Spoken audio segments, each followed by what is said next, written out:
Hi, Jodi Brandon here of Jodi Brandon Editorial. There's no one right way to publish a book. There's lots of different ways, and we're going to talk today about the two most common that you've probably heard the most about: traditional publishing through a traditional publishing house, and then self-publishing.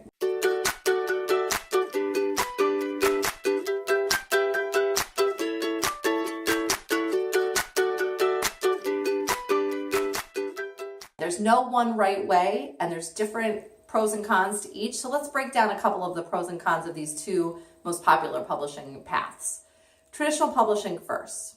I get it. You want the prestige, the cachet of saying, hey, my book was published by Random House, or hey, did you see my book? It was published by Simon & Schuster. Agreed that that's awesome, first and foremost. But there's a lot of things you're giving up to get that book deal with Random House. You're giving up a lot of money, probably. The traditional publishing model, not profitable for authors. You can make a lot more money with self-publishing. You're also thinking, I'm sure, that, hey, if there's a whole marketing and publicity team at Random House, I'm not going to have to do nearly as much marketing work. While that may have been true 10, 15 years ago, it was definitely true when I first started in publishing 20 years ago. It's definitely not the case today. The days of, 3 martini lunches and 10 city book tours, those publicity budgets have definitely gone by the wayside. So you are going to be doing a lot of marketing and publicity. You're going to be responsible for doing marketing and publicity, whether you're published with a traditional publishing house or you're self-publishing. So I say, why give up all of the, the control and the money and everything, which we'll get into in a second. So let's talk about self-publishing. It used to be considered this ugly stepsister in the publishing world. Thankfully, those days are behind us. And I encourage my clients to at least consider self-publishing for 3 very important reasons. The big 3 pros, if you will. Control, time, and money. So control first. You control everything when you self-publish. You control what the cover looks like. You control the concept. You don't have anyone from the publishing house coming back and saying to you, well, I really like, the general concept, but I think we need to tweak it and shift it so that we talk more about this. What if you don't want to talk more about this? What if you love the color yellow for your cover and the publishing house tries to go out and sell that to booksellers and Barnes & Noble says, I really don't love the cover. What if we tried something, in royal blue, and you hate royal blue? Well, unfortunately, the publisher has control over those decisions. So you might end up with a cover that you don't really love, and that's crummy. You want to have control over everything, the process, the cover, the concept, all of those things. Next, time. It takes, on average, unless they're on a crash rush schedule at a publishing house, 18 months on average from the time your book is accepted for publication until a physical book hits the bookshelves. That's a long time, friends. And that doesn't even count the time spent after you've written the book, trying to get a literary agent, getting an agent interested, and then getting a publishing house interested, and then accepting the book.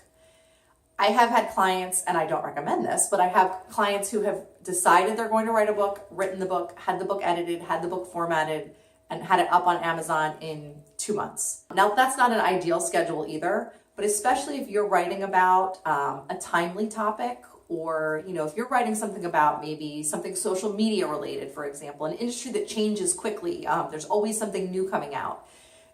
That traditional model is not going to work for you. By the time your book comes out 18 months later, that information is it's ancient, right? So think about that. Think about your subject matter and think about how you can control that timeline, and you can move as quickly. I mean, if you want to take 18 months, certainly you could take 18 months and still self-publish. But get your book to market quicker and get your money quicker, right? Grow your business quicker. And speaking of money, that's the last one. Number 1, you set your own price when you self-publish. Now, Amazon has a lot of restrictions. their profit models are related to the price of your book or ebook. So you'll have to keep that in mind for sure. You can keep up to 80%, 70, 80% of your profits when you self-publish versus not nearly that much when you're publishing traditionally. You're going to get money up front when you publish traditionally. That's called an advance against royalties. So you get that money in advance, but then it's earned against royalties. So any money that you would make on the back end, you're not getting until that advance has earned out. I know it's a little bit confusing. So let's say you get an advance of $1,000, just to keep the math simple. And then you are earning, your book comes out, you start earning royalties. Until your royalties would equal $1,000, you're not seeing another penny. So you have to wait for that advance to earn out before you get any money. Amazon, when I self-published my book last year, I get a direct deposit from them every single month too, actually, one from Create Space for my paperback and one from Kindle.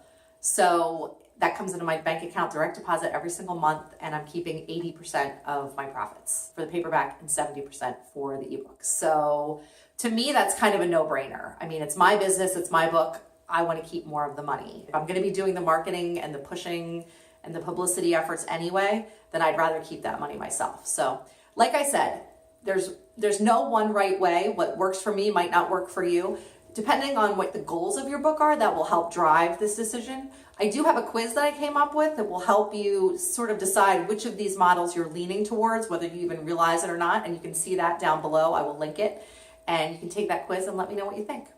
That is it for today, folks. I hope that you are considering publishing a book and will let me know in the comments whether you're leaning towards self-publishing or traditional publishing. Talk to you soon.